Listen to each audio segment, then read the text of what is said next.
Melinda Herring, and I'm the Deputy Director of the Eurasia Center here at the Atlantic Council. We're so delighted that you could be here today to discuss Ukraine's economy in the time of the coronavirus.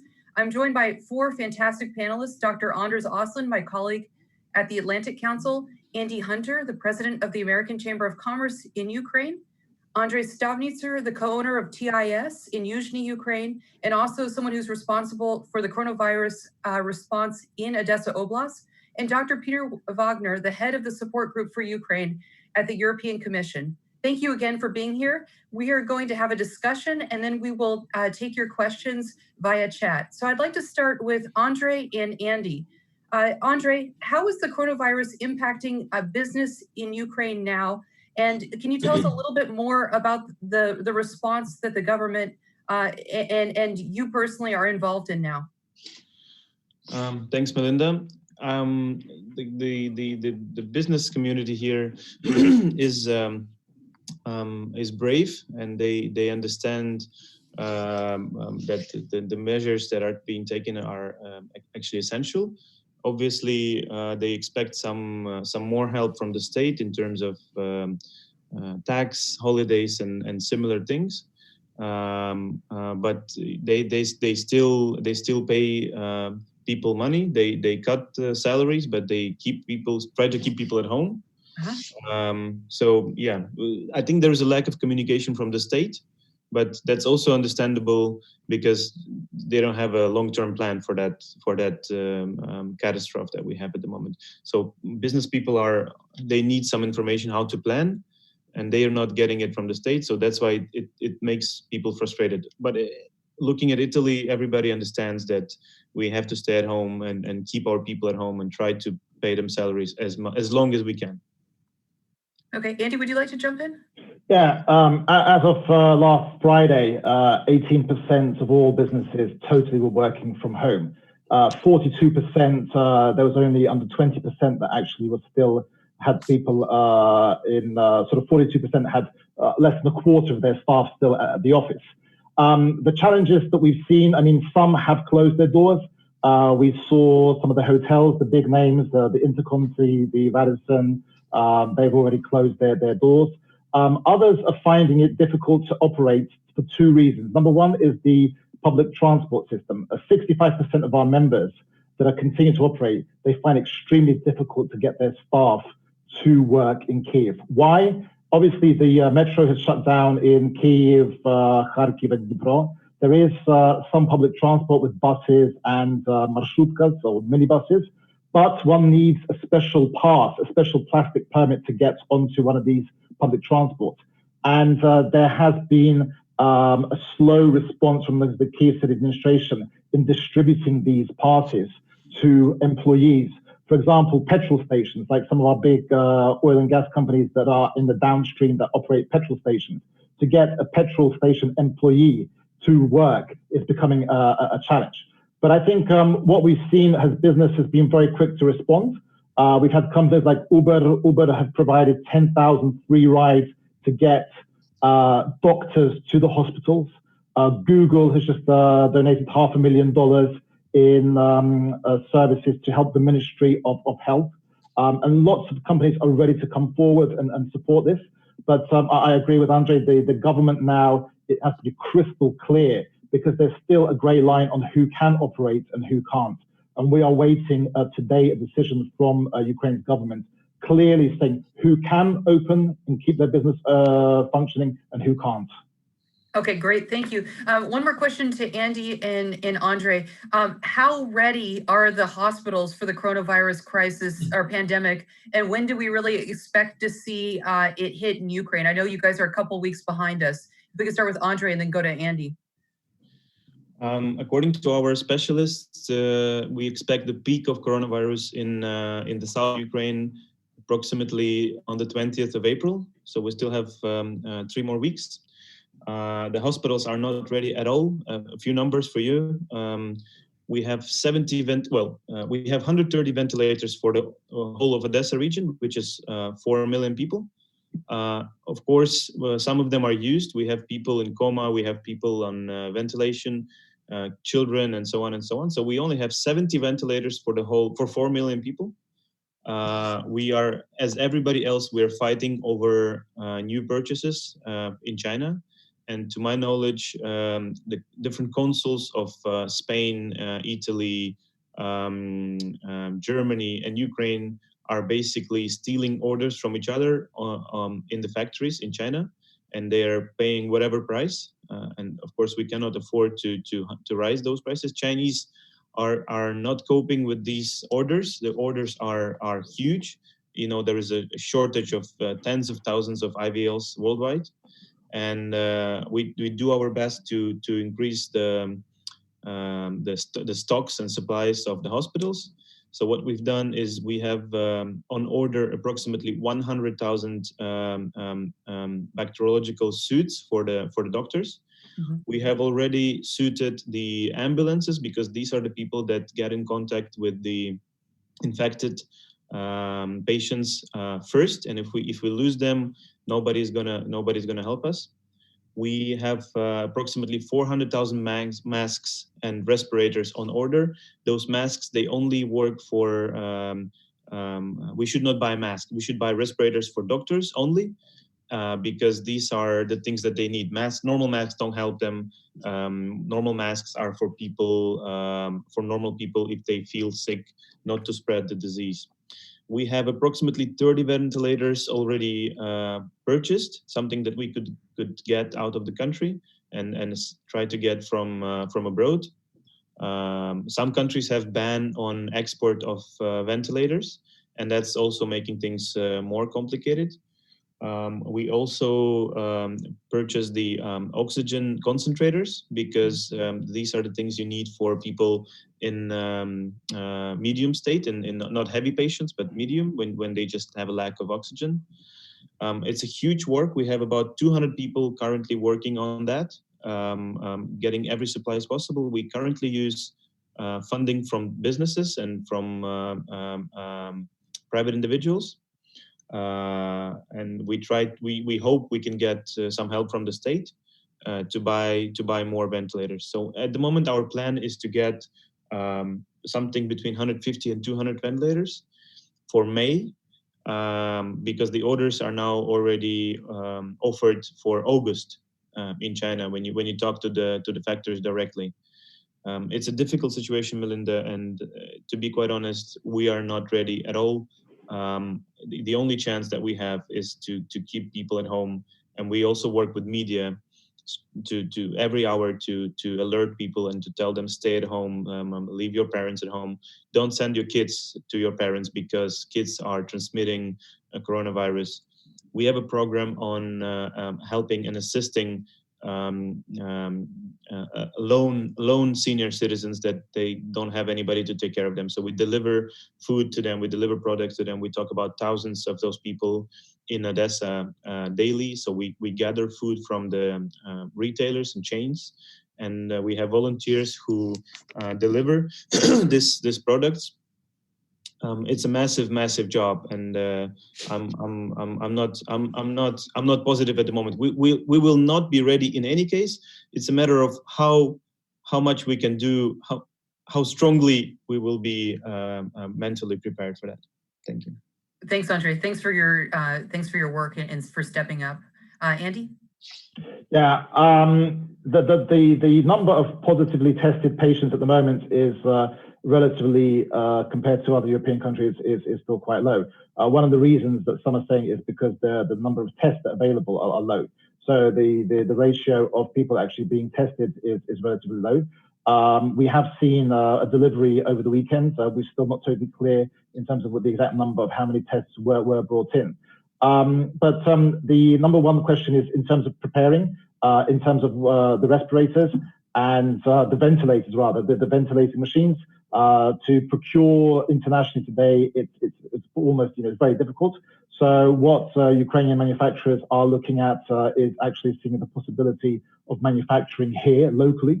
And people like Aivaras Abramovichus and his defense sector enterprises are looking into this because there is clearly a demand for this. And really, I think what we are a little concerned about is the response from the Ministry of Health. The ministry still have to step up to take the full sort of responsibility and understanding what they need to do.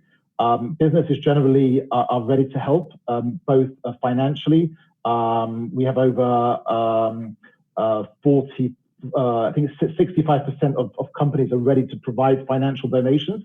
The number one issue with that is finding organizations they can work with, that their compliance departments will be happy to pass through compliance. So that's something we had a board meeting of the American Chamber of Commerce last night, and one of the things we're actually looking at now is identifying these funds which businesses can donate to, both in terms of financial cash and financial donations, but also in-kind goods. And some are already doing that with looking after the elderly. Procter & Gamble are actively working on a program looking after the elderly with Caritas, an organization, a charity. So I think those are the most vulnerable that need the help, because I think everyone has to come into this together, because the state system of the social security system isn't up to that. So I think business is really looking at what they can do to help and come in at this most important time. Thanks a lot, Andy. Just to top up what Andy is saying, if I may, a brief one. There is a lot of fraud at the moment on the market. Even in China, things like happening to Kharkiv happen all over. So apparently Kharkiv, similar center to what we run, they have ordered thousands of tests, and finally it was spent huge money. And finally they got the test, but it was ordinary flu test and nothing to do with coronavirus. That just happened today. And we see more and more of that. So I urge everybody who is in procurement, either public or private, please check your suppliers in China or all over. Make sure you are ordering the right things and you're not being you're not part of fraud. Thanks. That's a good reminder. Now, the situation, the coronavirus pandemic is not happening in isolation. There's a lot that's going on in Ukraine right now. The financials are shaky, and I'd like to bring Anders in. So Anders, I saw that Kiev is estimating it's going to lose $35 million as a result of the coronavirus, but can you put this crisis in a bigger context? What's going on with the economics in Ukraine, and tell us what's going on in the Rada as well. I know there's a big vote on Saturday. Well, coronavirus did not hit Ukraine immediately. Until the 4th of March, 3 weeks ago, there was no particular reaction. And in this situation, when the Ukrainian government had better sit still, President Zelensky sacked his government and said that it was useless and that it hadn't done anything, and that its only merit was that it was honest, as if that was no longer important.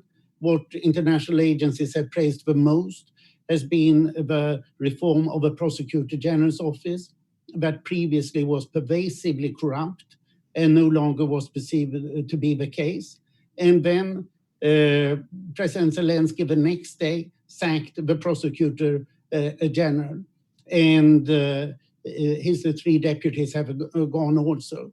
So this seemed to be an action straight against the rule of law. And what happened then was that the international financial market completely lost confidence in Ukraine. Perhaps it had been too strong before. And we saw that the international bond yields, the long Ukrainian Eurobonds, the yield has gone from 4% to 14% today, which means effectively Ukraine is closed out from the international markets. The hryvnia has fallen from 25 hryvnia per dollar 3 weeks ago to now 28 hryvnia per dollar, and quite fluctuating. So in this situation, Ukraine needs one thing, that is an IMF agreement as fast as possible. And Ukraine has had an IMF agreement on offer since December. But there are 2 things that the Ukrainian parliament and government have not been able to deliver. It's a bank law, which would block the return of banks to the former owners, in particular Privatbank of Igor Kolomoisky and Gennady Bogolyubov.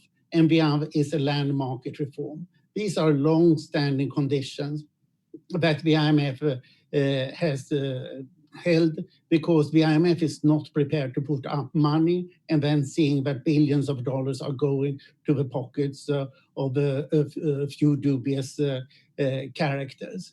And the parliament was supposed to adopt these laws tomorrow. It was scheduled an extraordinary session. Now, Kolomoisky's deputies have managed to postpone that to a Saturday, in the hope that they can block Ukraine from getting an IMF agreement that would simply introduce more rule of law and more financial order, and in particular more financial stability. So the question today is, what is stronger, a few dubious characters or the interest of the Ukrainian people? And the IMF, to my mind, is deeply engaged, and the IMF is now apparently prepared to put up a program not of $5.5 billion for 3 years, as was agreed in December, but apparently $9.5 billion and $3 billion immediately. That would stabilize the currency. Fortunately, Ukraine has still quite large international reserves, $24 billion, and is not intent on losing them. And the macroeconomic situation was quite good. Inflation is now below 3%, and it hasn't been that low for many years, if at all, after communism. So Ukraine is not in a hopeless situation, but it very badly needs an IMF agreement right now. And this is really a matter of a national responsibility. Thanks so much, Anders. Peter, could you tell us how the situation looks from Brussels? Yes, thanks a lot, Melinda.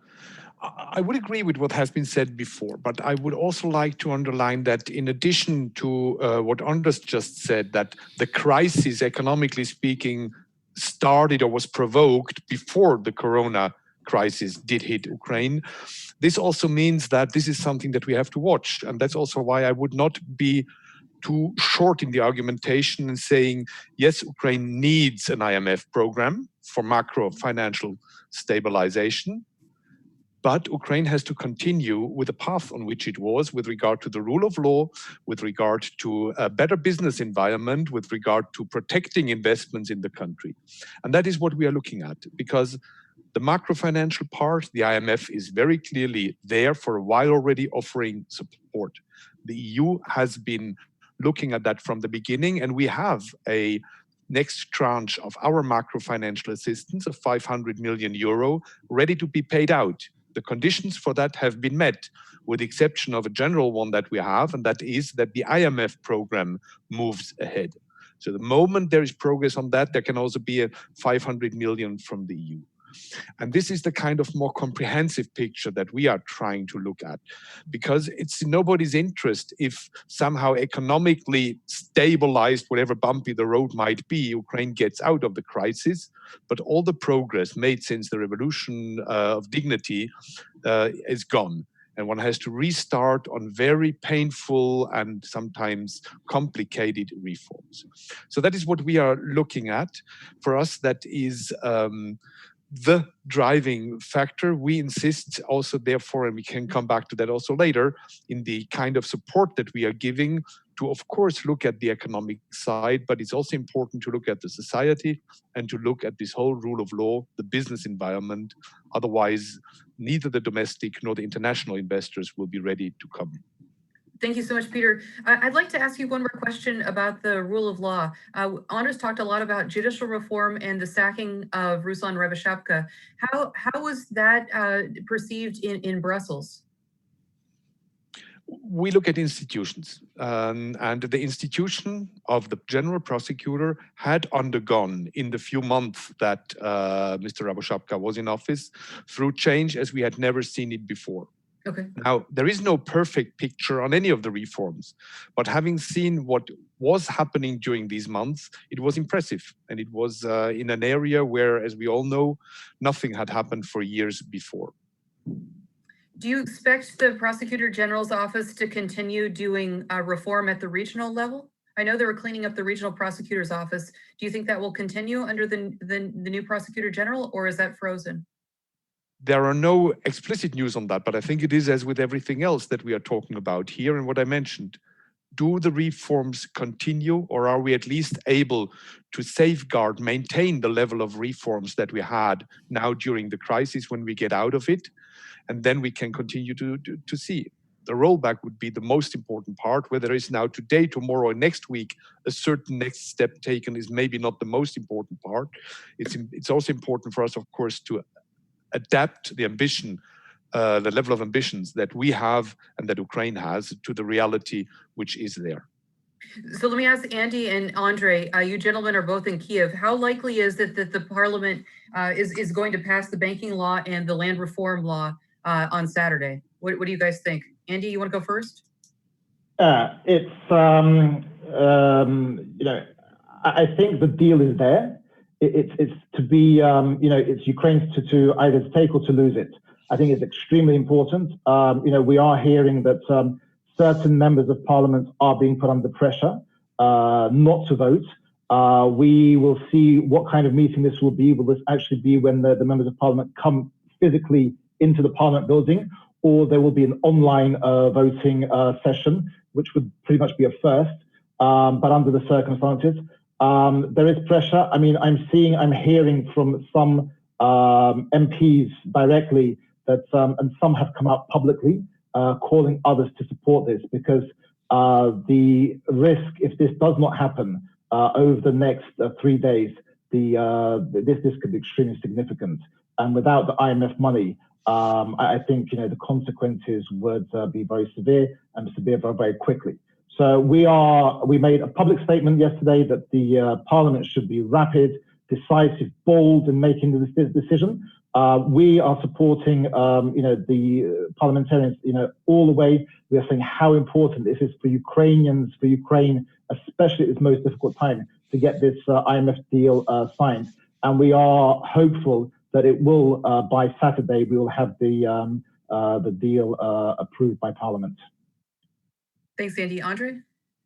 I was busy with the center, to be quite honest. I didn't follow too much on the MPs and all that. Ask me something about fighting coronavirus. Okay, well, actually, I have a specific question for you. So you had a primo seat. You were invited to a meeting with President Zelensky on March 16th with 15 Ukrainian businessmen. What can you tell us about that meeting, and what did the president want from you? And how does that group of businessmen view the situation, the economic situation? Well, first of all, we had Minister of Finance, Chief Sanitary Doctor, Head of Presidential Administration, and everybody else at the table. They briefed us on the status quo, and by the time they finished, I think even those experienced business people were terrified by the situation that we are in. So that was not really a question if to help or not. It was a question how to help. So we are doing everything we can. We each of us has a different region to look after. We gave $2 million each for the purchase of the tests, which have already arrived to Ukraine a few days ago. Basically, we try to support the governors. Sometimes it works, sometimes it doesn't. Some regions have very weak governors, so it's a very difficult situation. But we try to use our procurement centers, our strategy centers, to strengthen the teams, the regional teams. I would put it this way. Okay, great. Anders, we want to know, how bad is this likely to get? How bad is the crisis likely to get? Do you think that Parliament's going to pass these bills on Saturday? And if not, what does that mean for the economy? I can't judge whether the Parliament will pass it, but this is really a test. And the question is whether sufficiently many people understand how serious this is. So Ukraine is now really seeing a binary choice. One is that there is a real collapse because there's no confidence. It's not only a matter of money, it's also and even more so matter of confidence, because Ukraine this time around has some substantial reserves. The budget deficit to begin with is quite small. just over 2% of GDP. The current account balance has been fully covered last year by remittances. So there's no basic big problem, but it is now that liquidity is freezing all through the world. And then money disappears from the emerging economies. So Ukraine needs the IMF both to provide trust and confidence and to provide a reasonable amount of money. And of course, the EU funding here is very important as well. There should be World Bank money coming also if the IMF agreement comes through. What we are talking about in terms of GDP decline, nobody knows. We are seeing here that for the US, numbers like a decline in GDP of 24 to 30% are discussed by the big investment banks. For Ukraine, the best we have is Dragon Capital that has produced numbers saying that 4% decline for the year as a whole or 9% decline. But it could be much worse. In 2009, Ukraine lost 15%. In 2014 and 15, 17% of GDP. So Ukraine has seen these shocks. My guess would be that it will be less this time. And one reason is that the very substantial iron ore exports to Ukraine are actually going quite well. Steel is not doing well, but the old heavy industry is functioning as it is in spite of this emergency situation that was declared today for 30 days that closes down a lot of things. And my guess is that Ukraine's economy will be less hit than, for example, the US economy, because here the service sector is very important. It's much less important in Ukraine, while financially Ukraine will be much worse hit because of liquidity freeze. Anders, if Ukraine doesn't get the IMF money, does it default? What does that mean? It doesn't default, but it would run out of reserves or lose reserves very quickly. Not run out of, but lose reserves very quickly. And the exchange rate would fall quite sharply. Clearly, the National Bank is intent on letting the exchange rate fall, only evening it out. The National Bank is intent on preserving its reserves after having lost $2 billion defending the currency in the last 3 weeks. So a question to all of you, and then I'm going to bring in our audience. We have 112 people who are eager to ask you questions. I think that Peter, Anders, Andy, and Andre all agree that the IMF money is essential and that the Rada should pass these two bills. Beyond passing these two bills tomorrow or on Saturday, what can Ukraine do to shore up its finances and prepare for coronavirus? Let's start. Andre, I know you need to leave pretty soon, so I'm going to give you the first crack at this question. Could you repeat the question? Excuse me? Yeah, so beyond passing the banking law and passing land reform, what should the Ukrainian government be doing to stabilize the economy right now? Oh, wow. Well, I think, okay. I think from a business point of view, they should do everything possible to keep businesses running. Those businesses that are not affecting large amounts of people using public transport. So industrial companies, try to help them sanitize their production units, test them and so on. Because if those large enterprises will fall, then people do not have reserves to stay at home for long. So we need to keep some businesses running without sacrificing or compromising public security. I think this is it. So we have to have Ukrzaliznytsia, the railways. We have to have them running. We have to, obviously, we should not open the subway, but we should help those companies with large amounts of employees not to go on stop. Great, thank you, Andy. Yeah, the members, 65% are already saying that they will not meet their business plans by the end of the year. And this was, we asked over a week ago. I think that number is obviously growing. One very tangible thing that we are asking for is, especially when you have people working remotely, Ukraine still has a lot of old Soviet bureaucracy in terms of formalities, in terms of stamps. And what we are saying is move this to digital. This is now the time to move the old stamp system, move it to digital. And I think that this could be the right opportunity to do so. All deregulation, what is being regulated by the state now? Now is the time to, to deregulate and to allow these businesses to continue operating. We are still waiting clear and concise communication from the government who can continue to operate and who should close their doors. But those that are working, continue to work, especially those that are working remotely, let them move to digital and use 21st century technology to be able to do so. That's a great point, Andy. Peter? I would see the first one is, and that was mentioned repeatedly, really is to get the IMF on track, because that is not in itself enough, but it will trigger a lot of financing to come in, and that will stabilize all kinds of speculation at the macro level. A second part is that I think it is important to do whatever the government can to prevent a further loss in trust, which also Anders and others have described before.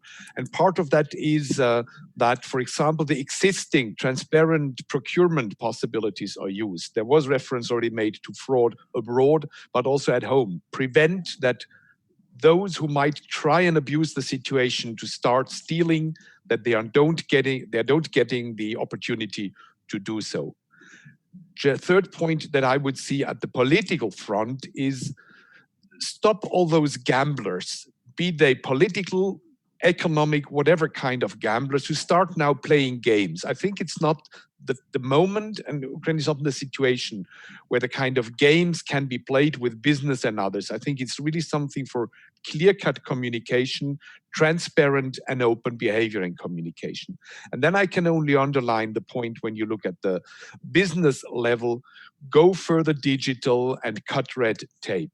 There is a lot of scope. There are still from previous governments proposals in the pipeline. There are projects, be it EU, Canada, whoever supported, up and running, who have continued working. The ideas are there. Continue pushing them through. These are the kind of trust-enhancing measures which business and then also investors are looking for. Thanks so much, Peter. Anders? Yeah, I think that Peter here made excellent points, so all of them, and I very much subscribe to them. And this point that one really has to do away with bureaucratization. Typically in Ukraine, you need 30 signatures on important documents, and they have to be physical. People who are sitting in neighboring offices are sending letters to one another because often email are not allowed as official communication. So there are a lot of things that need to be done here. But I think that this point that Peter brought up is quite important, trust.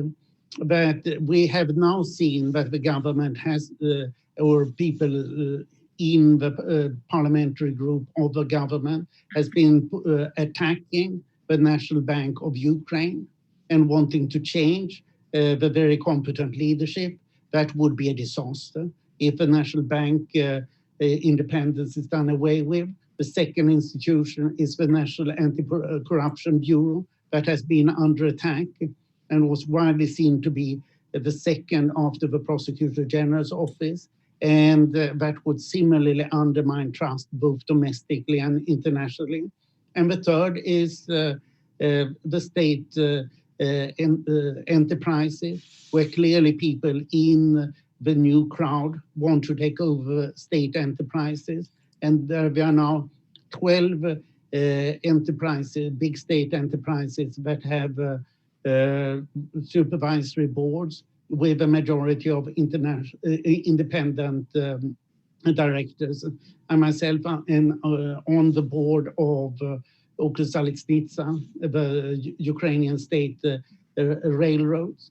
And in order to make these directors truly independent, almost all the independent directors are foreigners.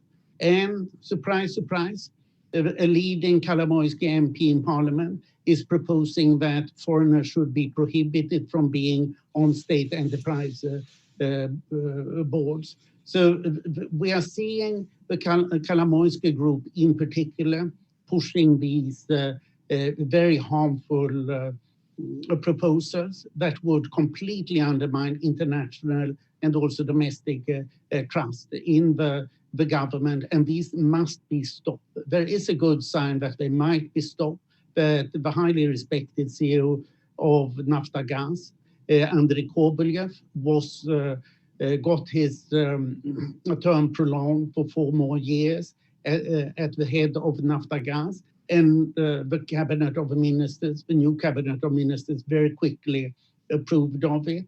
And we're hearing both Prime Minister Shmyhal and the Minister of Finance Umansky very strongly saying that Ukraine needs an IMF agreement as fast as possible. So we are seeing positive signs. Clearly, the people who were behind this unfortunate turn of events realize that they have gone too far. And the question is how serious it is. Is it just stopping for some time, or is it really a turning around? I do hope that it's a real turning around, because Ukraine really can't afford adventures at the head of a government. Thanks, Anders. Those are all important things to watch. I want to be respectful of Andrei's time. He has to go save Odessa region. Andrei, I have one last question for you, and then I'm going to say goodbye to you. George, so there's 118 people participating in this call, and George wants to know, is ProZorro being used to procure medical instruments, medicines, etc., or is the ministry attempting to bypass and allow for potential corruption? How is ProZorro working in all this? Right. So there was recently new legislation involved for the coronavirus situation. Now, it saves a lot of time for public procurement. It still involves ProZorro, which is great. So total, I would say, from decision point, from applying to the system till paying actual invoice, it's approximately 4 to 5 days now, which is okay.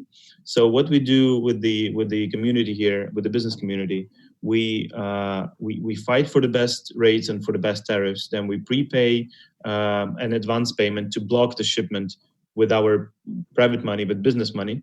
And then we apply this order to the governmental procurement, be it oblast or be it the city. Just for your understanding, the oblast and the city have reserved almost 200 million for those purchases. You know how much they have spent? Zero, nothing.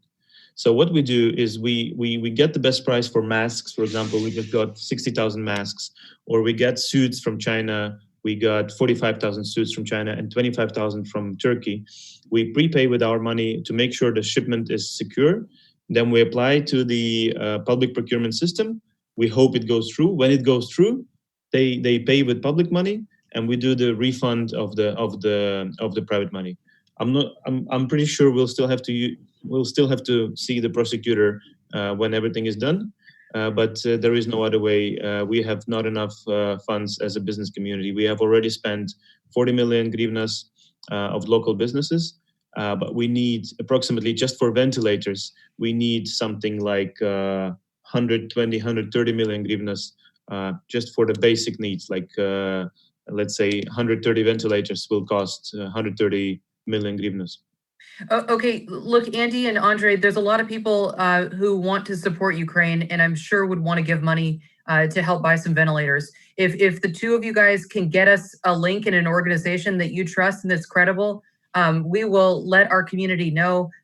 You know, the community in America and Canada is really passionate about Ukraine, and I mean, I personally will be happy to give some money, and I know others will as well. So if we can look to you guys for a recommendation, please let us know. Thank you so much, Melinda. I personally guarantee that we will send a report on every cent or every dollar received from abroad, and we find the best prices for whatever we find on the market. So please, your help is very much appreciated. Thanks so much, Andrei. I'm really grateful for the time that you spent with us. It was really great to have a firsthand impression. So thank you.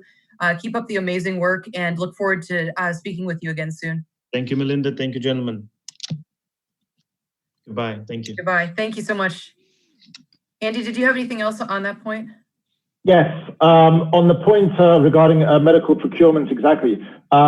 Just an hour ago, I signed a letter to the President and to the Prime Minister regarding the central procurement body, the State Enterprise for Medical Procurement.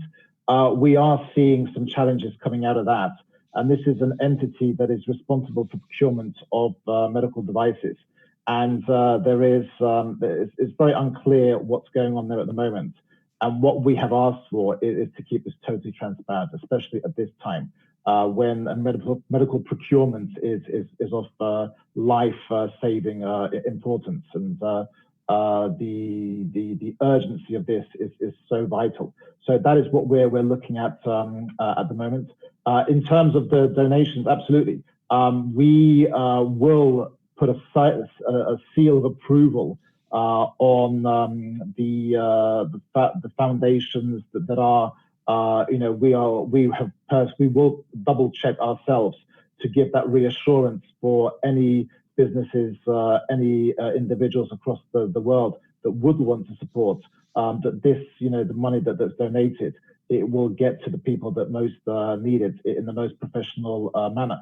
And I think, some of the businesses that I was speaking to yesterday, they are ready to give their employees to help with logistics, with, getting the procedures, professional business procedures in place, and everyone all coming together at this most critical time.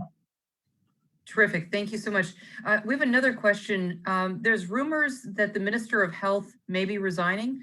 Is there any truth to that? Who wants to take that question? Anders, go ahead, please. Yeah, it's quite a strange thing. The new Minister of Healthcare, Ilya Yemets, who was appointed on the 4th of March, a colleague of his in Parliament said on Sunday that he wants to resign. On Monday, the minister himself said that was not true. Yemets was a minister in the Yanukovych government in 2010-2011. He's an experienced surgeon himself, and in his 60s. So this seems very strange indeed. Apparently, the matter was that he wanted to have a situation of emergency that was declared today by the government for 30 years. So I presume that this was his demand, and that now he got it reinforced, and that was very much pushed by the Minister of Interior, Avakov, while the President does not seem to have been very interested in it himself, or his Chief of Staff, Yermak. I don't know if this really matters, but this was the background of the statement that he would resign already after 2 weeks. Okay, thanks so much. Another question from, this is from TJ. Do the work stoppages also affect Ukraine's defense sector, active military, UOP, among others? Maybe that's a question for Andy or Peter. Do you know, Andy? Nothing I'm aware of. Neither me. Okay. I'm sure that it didn't stop anything on those lines. Okay, multiple people want to know, this is from Mark, as Ukraine faces the burdens of the corona outbreak, how will this affect the Donbass conflict? Well, if you allow me one first Yes, view, please. there's one thing that is for sure, as always in such a time of crisis, the people concerned by it will suffer even more. And we also know, just looking at historical experience, that such a situation is easily abused by others, because the people who are already hostages, I don't know whether you can say, are even more taken hostage. So what is for sure is we are all having challenges in providing the necessary medical and other equipment to the people in the Donbass, notably on the other side of the contact line in the non-government controlled areas, and that is not getting any better. So we only know for sure at this stage it's not good for the people there. But it is also one of the areas where the international community and the EU involved is heavily working. Because you know, for example, that at the moment the free movement of people across the contact line has been stopped, and that was a vital lifeline for many people, notably on the non-government controlled part of the territory. So it's not good. Let me just add to what Peter so rightly said, that we are seeing that the fighting is continuing. Ukrainian soldiers are being killed at approximately the same number as before. About one Ukrainian soldier is being killed every third day. So it has not sunk down at all. And of course, as Peter alluded to, infrastructure there is very bad because it has been interrupted by the new dividing line. And now it's worse with most of the transportation being closed down in Ukraine. Virtually all collective transport has been closed down as we speak. Another question, this is from Ryan Knight, who says, thanks so much for a fascinating discussion. So you guys get an A. He said, could you please comment on how municipal governments are responding to the pandemic? Which cities are leading the way in their response? Which cities are lagging? And here I was thinking about Peter's observation about trust. And I take your point, Anders, that trust is really important on the international and the national level. But Roman Washchuk, the former Canadian ambassador, was highlighting some of the ways that local mayors were trying to be open and transparent and use video to talk about the crisis. Who's doing a good job that you've seen? Peter or Andy, do you have examples for us? I don't have examples, but what we can expect is indeed that, as we saw in the last 4 years, different cities might react very differently, and the way the mayors, the municipal authorities are addressing it will make a difference. And the examples to which Roman Washchuk and others have referred to are clearly there. How it is in this specific case, we don't know who is doing better, but we will for sure see again differences, as we saw it the whole time in the level of trust at the local level, which is measured, and where there are differences, and they're usually built on, again, trust into the authorities doing what has to be done, but probably also the level of resilience which the different communities had developed. Great. Andy, anything there? Yes, I would add that it actually, the measures that the government introduced in terms of the land tax, that directly hit the regional heads. Because that was money that was going to not to the central budget, but that was going to local budgets. So we had some of the mayors that went very public criticizing the government's decisions. So when they said, when you have to cut, you cut not your budgets coming to central coffers, but those coming into regional. So, but I think this is really an opportunity now for some of these regional heads of cities and regions to show leadership and really to take on the role and to take the call and take on the leadership at this most important time. And I think that those that take that responsibility on will be identified and visible very quickly. Great. Another really interesting question. This is from Nika. Does COVID-19 provide China an opportunity to exercise soft power in Ukraine through equipment donation? Are we already seeing signs?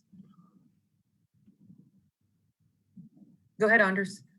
Yeah, I think that this does offer China a lot of opportunity. Andre told us how they are trying to buy things in China now. We are seeing that China has promised 53 countries in Africa, Italy and Serbia, various medical supplies, because they have got the production of various supplies going. Much of pharmaceuticals are actually today produced in China in any case, and they don't particularly need these kind of pharmaceuticals themselves now, or medical equipment. So they are the main supplier, and they have not blocked exports as, for example, Germany has done. So China now looks pretty well, and in Serbia, the President Vučić said that we are getting our supplies from China since our European brothers are not helping us. So this is quite a great opportunity for China. And of course, we saw Russia provided the 9 big military transport plane, Ilyushin 76, to Italy on Monday with medical equipment. So while Russia does not have much of this kind of equipment, they are taking the opportunity to stand up when most Western countries, unfortunately, do not. But concretely, I have not seen anything that China is doing anything charitable in Ukraine as yet. But I think that's quite a possibility. But it may be also an opportunity, if you allow me to come in, to of course talk about the challenges that are in that question. There's no question about the fact that the corona crisis will lead to changes in geopolitical situations. There are at the moment geopolitical movements going on. But not all of them are real movements. Many of them are narratives. Many of them is disinformation. And I think we have to be prudent there. It is, of course, much easier to send a few planes than to mobilize, for example, enormous funds, billions of euro, if we talk within the EU. It is, of course, easy to say we are purchasing in China, where everybody has to purchase in China, because that is part of what we have at the moment in some areas as a global division of labor. Therefore, also the European partners whom you say they're not selling, how can you sell something that you have to buy yourself in China and with very, very few other producers? So that is an area where for sure, I think also longer term, there will, let's say, below these geopolitical, if we take the big word, developments, there will be very, very difficult discussions on these issues of the international division of labor. Trust, again, we come to that, into it, be it within the EU, but notably with partners. But it is also, and that's what we measure, we have our Stratcom East people, as they are called, who look into the disinformation that is happening in the East, that is happening in member states of the European Union. And there are increased activities, and there is a lot of rumor-based things around. And I think what is worth reading is, I think it was yesterday in the Ukraine Pravda, the op-ed written by High Representative Borrell and Commissioner Varey on the occasion of the relaunch of the Eastern Partnership communication, where they talk about this issue of the narrative and how important it is also on our side to jointly try and keep the narrative under control and on the side of truth. Great, that's an important reminder. We have an emailed question from James Brook, Editor-in-Chief of Ukraine Business News. He wants to know, how do you assess the IMF's patience? On Saturday, if the Rada does not approve the banking bill, will the IMF just kick the can down the road, or with the acute demand on capital, will committed money start going elsewhere? Anders? The IMF is very predictable. It's always there for you if you do the right things. And if you have misbehaved more, then the IMF becomes more suspicious. So, Managing Director Kristalina Georgieva just said that the IMF has $1 trillion to put up here. She also mentioned that 80 countries have already applied for financing from the IMF. So there might be some problem of getting enough money. The IMF will need support from the European institutions, from wealthy countries. It will have to raise more funding probably, but it has a lot of money to start with. Go ahead, Andy. Yeah, I think anybody that is saying or trying to push this narrative that, you know, the IMF will give us Ukraine money regardless, I think that person is playing with fire. I think the risk is just too big to take. And, you know, that makes it even more, you know, so important that the two laws, the banking law and the land law, are voted in by Parliament on Saturday. And I think nobody should be playing with fire at this stage. My experience with the IMF in many countries is it's, as Anders indicated, probably the least emotion-driven institution that you have. It's one of the most rational ones in their approach, and that makes it predictable in the way which Anders says, but also, of course, in the positive way. If the behavior is as it should be, the things will go well, and they usually have then all the instruments available to help people out of it. Go ahead, Anders. Melinda, let me follow up here. I see a question from Donny Harris. If the IMF deal does not go through, will Ukraine look for other funding sources? And I think that Peter expressed this very firmly before, that there is no other source. The IMF is the first and the big source that you go to. There are ideas that we can always get money from some emirate in the Persian Gulf, and Igor Kolomoisky said we could get $100 billion from Russia. No, this won't happen. But nor do the Chinese provide real financing. They produce loans for which countries can buy products from China, and that's not what Ukraine needs in this situation. So the simple answer is it's only the IMF. IMF funding releases European financing, and it releases World Bank financing. If you don't get that, you don't get anything. Thanks, Anders. Okay, a question for Peter, and then a question for Andy, and then we're going to wrap it up. Peter, here's a question for you on civil society. Vlad Davidson wants to know, will Ukrainian civil society prove to be more important historically than the government in keeping the social fabric together in this situation? And then Andy, your question is, do you see any opportunities for Ukraine? You're a hopeless optimist. So are there any opportunities in what seems to be a relatively grim situation in the next 6 to 9 months? Go ahead, Peter. I do not see that the one is more important than the other. A functioning state needs both. It needs institutions that need a functioning state, and it needs a functioning, vibrant social tissue.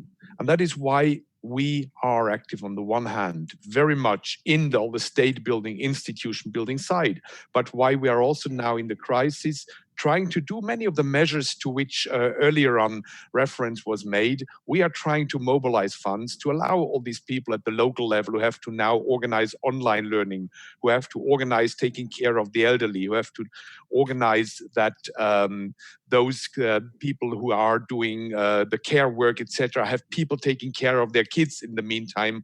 All that kind of activities is where we have in the forefront of our activities, in addition to providing whatever we can do on the health side. It's the social side. It's what we call the community resilience that we try to strengthen. And that is impressive in Ukraine, and that will help out Ukraine also here. But it needs both.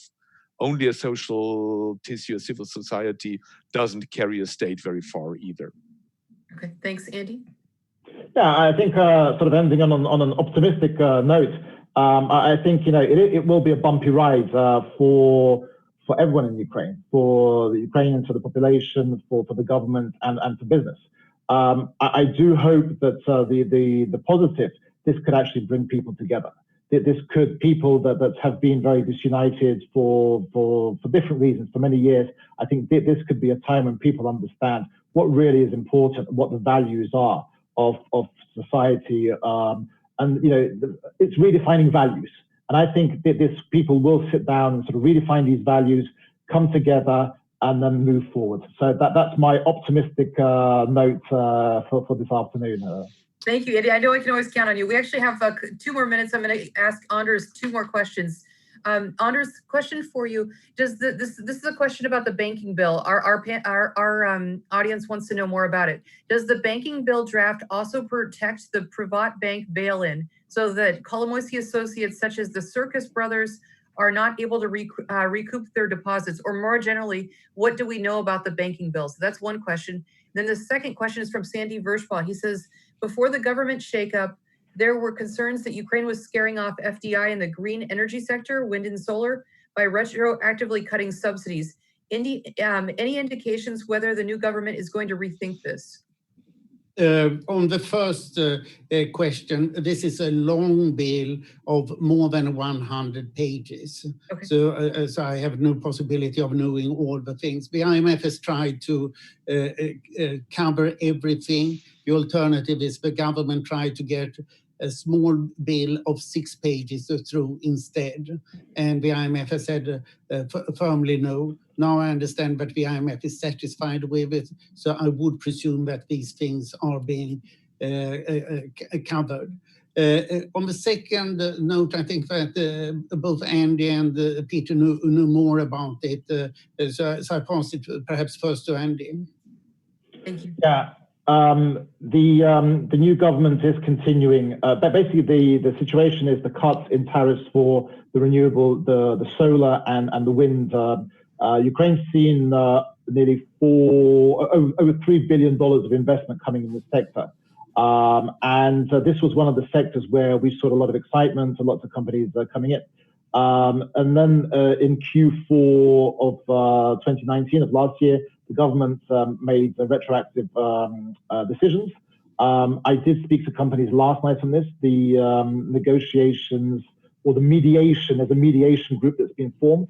That is still continuing. There is no Minister of Energy at the moment, which doesn't give much clarity, but the Deputy Minister is actually leading this at the moment. So we do hope, because this will be a real signal to investors, because if the renewable sector is buried and the investors that trusted Ukraine, and this goes back to what Peter said about trust, it shows, you can trust Ukraine to do business here. So we are hopeful that a solution will be found very soon. Thanks, Andy. Peter? Yes, let me really underline, it is an important issue because indeed investors will look at this. It's a kind of a litmus test. It is obvious if you look around in Europe, others have been in the same situation, that one was too generous at the beginning. It is an enormous draw on the state budget, etc. Nobody questions that. The challenge is now to handle this situation. That's why the mediation is important and why it has to be done as a proper mediation, also discreetly maybe sometimes. That really then the result is something that does not undermine investors' trust. And there are examples across the EU, I'm sure elsewhere as well, where you can see examples that work and others which do a bit more damage. And we also know what would do most damage. Any other thoughts? Anders, did you want to, any closing thoughts? No, I very much agree with the last line that Peter had. The proposal, the original idea might have been excessively generous. It has been very generous. But if you have concluded an agreement, if you look up on the actual investors, it's 5 Western companies, and it's DTEC, Renata Akhmetov's company. The people who's driving and want to change this is, as often, Kolomoisky and his parliamentarians. So it's very much Akhmetov against Kolomoisky fight. But EBRD and the Western investors are then very much on that side.